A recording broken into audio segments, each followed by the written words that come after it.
Part 2. Chapter 31. The third nanny was quite different from the others.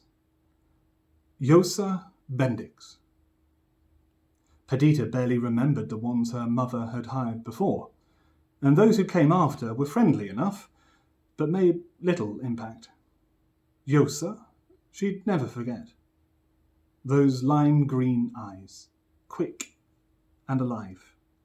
Such a rare contrast to the lines and creases of her tamarind skin. The game they played soon became a daily ritual. While her nanny got her fed and dressed, they'd just be normal, Perdita and Yosa. There might be a video message from the girl's parents, perhaps an indication of how many days it'd be before one of them was back. Then she'd play dress-up together. Perdita's favourite game. At some point, old Yosa's expression would shift into something thoughtful and altogether mischievous. She'd alter her appearance a little, removing some modest item of jewellery, making her clothes plainer by adding an old-fashioned hat or shawl. And as she finished these slight adjustments, the older woman would smile knowingly at the young girl and say something like, "Today I'm Gracie, and my family needs fish. I only have 90 credits, so I must have my wits about me." Leaning into Perdita, alive with anticipation, Yosa's smile would grow, the wrinkles and folds of her face accommodating the fondness in her gaze. "And who, may I ask, might you be, young lady?"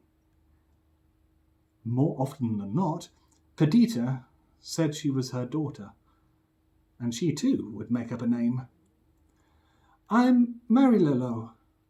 "Well, Marie-Lolo," Yosa offered her hand. "Shall we go to the market?" And they went. For real, not pretend, a real market. Not like the places her parents took her. Perdita loved it.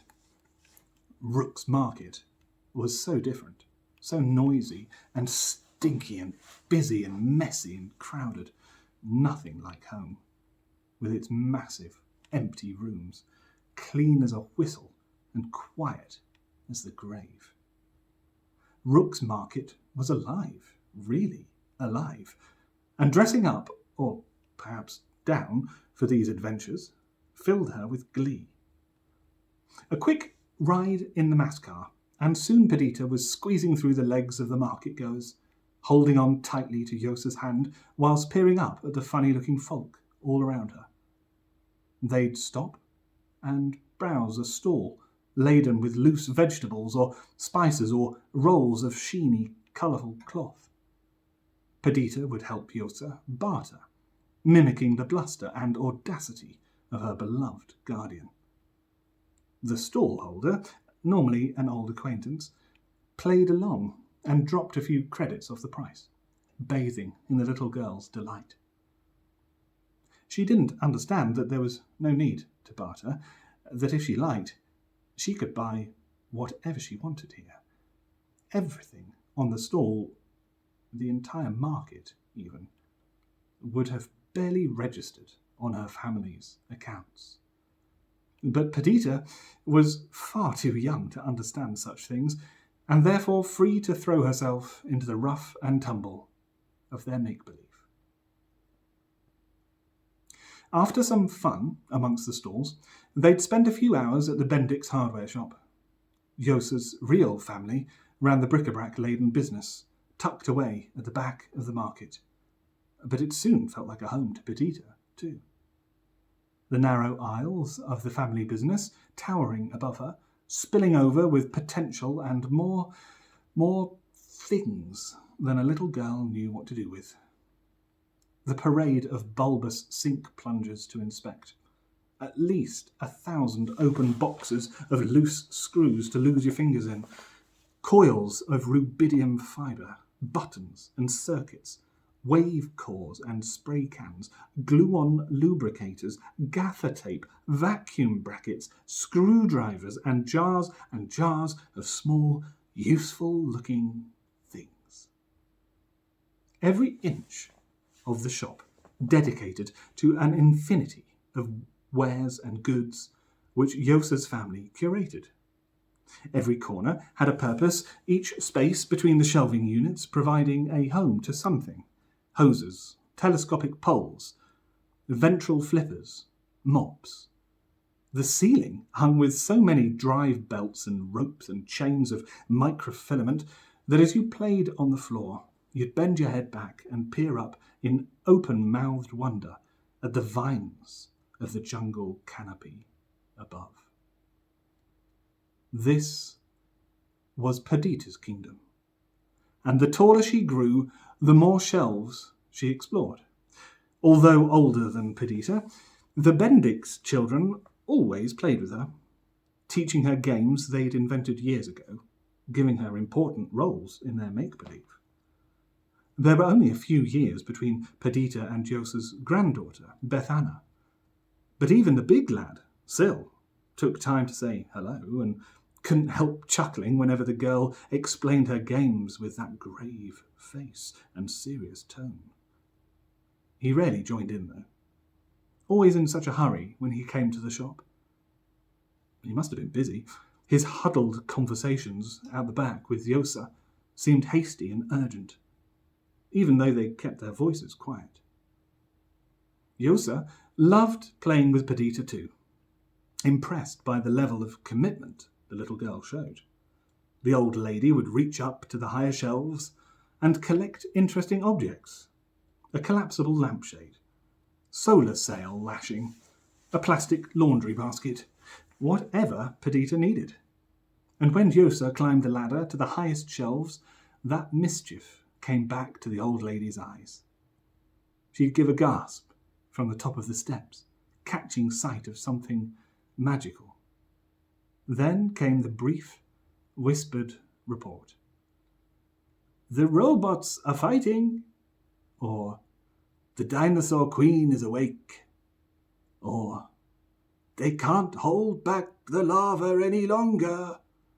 And Yosa would bring Perdita the evidence, a red feather, the same shade as the ones on the dusters by the till, or a tiny crocodile that Perdita knew very well her nanny had taken from the tub of key rings in the next aisle. Back home, Perdita couldn't wait to tell her mother about all the fun she'd had at the market and the shop. A flat smile was all she got in return. Her mother barely looked up from her eyeline. "That's nice, dear." "It's true," Perdita protested. "We really went." Yes, Rook's Market, dear. Very nice, dear." Perdita tried to persuade her on a few more occasions, and her father at least once, but neither listened. They never did. Until, that is, the day came when they did listen to their daughter. And Perdita spent the rest of her life wishing they hadn't.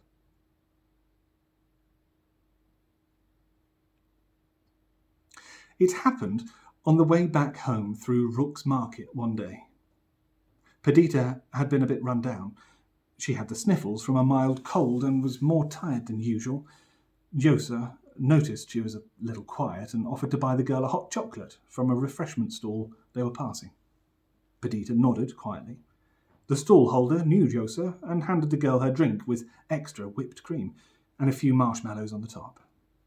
She was about to sip from the oversized straws when Perdita noticed an older boy a little further down the counter and, more importantly, what he was drinking.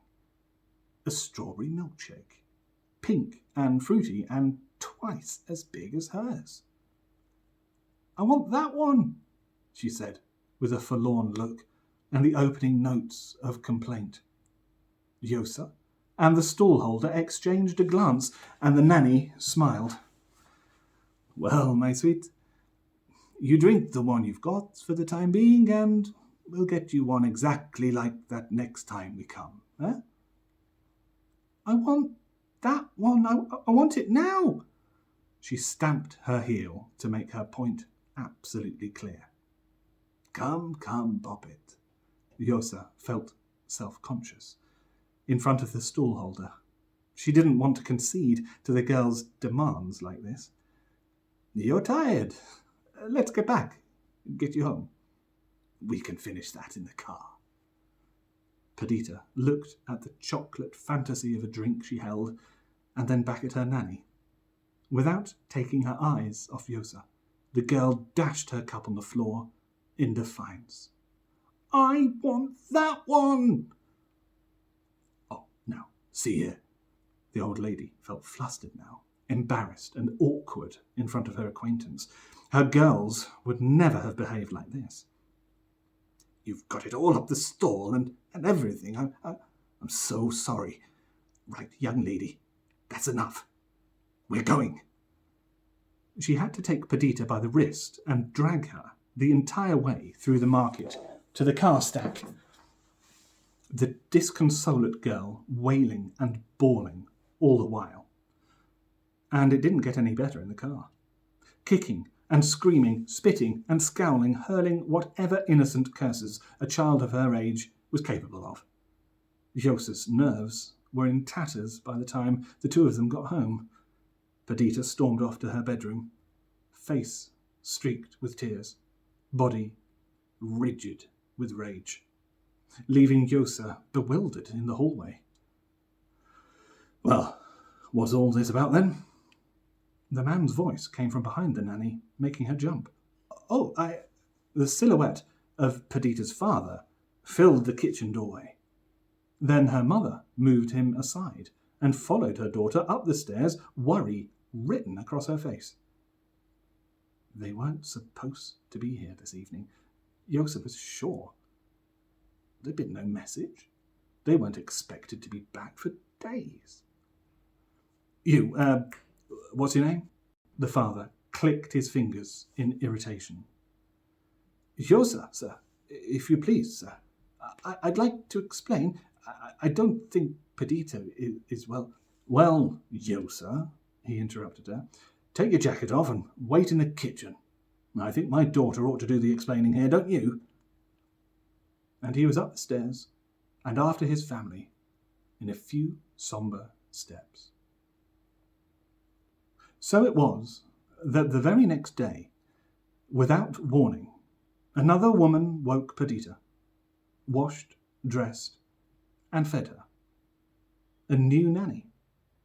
The replacement was pleasant enough, but she wasn't Yosa. Nobody told Perdita where Yosa was or why she'd gone, only that she wouldn't be back, and that no one would take her to Rook's Market again.